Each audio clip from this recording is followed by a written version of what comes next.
Hello, my name is Nathan Taylor, otherwise known as Sockmatician, and this is a tutorial to accompany the Sockmatician's double knitted brioche ebook. This particular tutorial demonstrates how to work a vertical transition from double knitting back to double knitted brioche. What does that mean? As you can see on this swatch here, I've got some sections of double knitted brioche all the way across the bottom. This section here in the center is pure double knitting. We can see that the two colors are reversed on the both sides like that, the blue on the back and the brown on the front, and we've been transitioning horizontally from double knitted brioche into double knitting and back again. But what happens when we want to work vertically? We've already gone from double knitted brioche into double knitting, and now we want to go back from double knitting and work some double knitted brioche stitches over the top. I've got to the stage now where I have worked my pairs of double knitted brioche stitches up to the point where I now want to continue in double knitted brioche over the top of these all of these sets of double knitting stitches.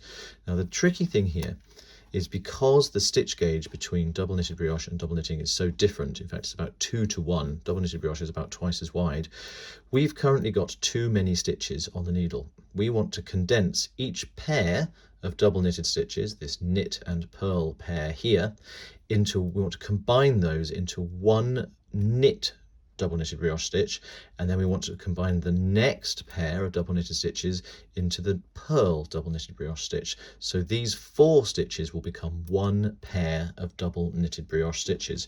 And here's how we do it. If we haven't got it there already, bring your pearl coloured yarn to the front of the work. That's going to signal the start of a section of double knitted brioche, because that's what we're going to be working in over the top of these double knitted stitches. The first thing to do then is we're going to slip one stitch, the knit stitch of the double knitted pair, knitwise from the left needle to the right, and then we're going to do exactly the same, slip the next stitch of the pair, the purl stitch, also knitwise from the left needle to the right. Then we're going to transfer those 2 stitches purlwise this time back from the right needle to the left. All that has done is we've remounted those 2 stitches. They're now sitting with their leading leg at the back of the needle rather than in front of the needle. So all that's done is remount those 2 stitches separately. Now we're going to take the 2 stitches together and we're going to knit them together through the back legs, just with the knit coloured yarn like so. Can you see that that has combined both of them into one stitch, but it hasn't ended up with a twisted stitch? That's why we remounted them in the first place. So then we're going to do our double knitted brioche yarn maneuver.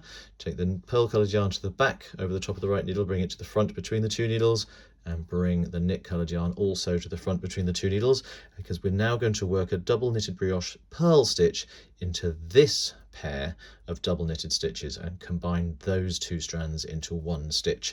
We start off the same way by remounting these 2 stitches so that they've got you see they've got the leading leg in front of the needle at the moment. We want them to sit with the leading leg behind, so we're going to slip the first stitch knitwise from the left needle to the right, then slip the second stitch also knitwise from the left needle to the right, and then slip them both back purlwise from the right needle to the left. This time we're going to purl the 2 stitches together but through the back leg, so that means coming with the tip of the right needle all the way around behind the 2 and coming in from back to front and from left to right. Purl the 2 together with the pearl coloured yarn and slide them off the needle like so, and take the knit coloured yarn to the back of the work. Can you see that's given us one pair of double knitted brioche stitches, a brown stitch with a blue yarn over and a blue stitch with a brown yarn over, in the place of the 2 double knitted pairs that we had there before. Let's show you all of that again.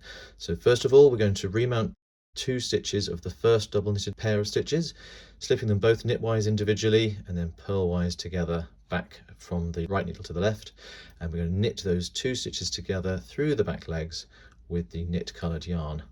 Do the yarn maneuver, so a full yarn over with the pearl coloured yarn and a yarn forward with the knit coloured yarn.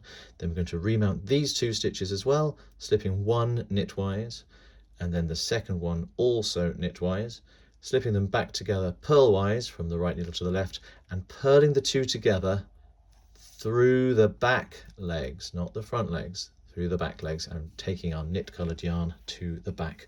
One more time then, so we're going to condense these 4 strands into one pair of double knitted brioche stitches by slip one knitwise, transfer them both back purlwise, knit the 2 together through the back legs with the knit coloured yarn, yarn over, yarn forward, slip one knitwise, slip one knitwise, transfer them both back purlwise, and purl two together through the back legs. What we're essentially doing is into each pair of double knitted stitches we're working an SSK followed by a P2 tog through the back legs.